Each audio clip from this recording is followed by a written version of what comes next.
தாய்மார்களும் குழந்தைகளும் பெரியவர்களும் தீமிதி விழாவினை கலந்து கொண்டு சிறப்பித்துக் கொடுக்குமாறு கேட்டுக்கொள்கிறோம்.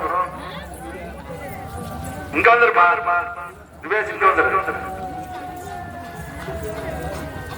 இவத்தோடு பாரு சரியா.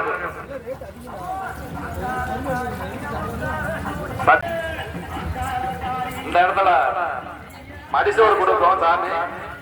குழந்தை இல்லாதவங்க மட்டும் வந்து நிக்கணும். யாரும் அடிப்படை நிற்கிறாரு. எல்லாருக்கும் சாமி கொடுக்கும். குழந்தைகளாக மட்டும் வந்து நில்லுங்க. குழந்தை வர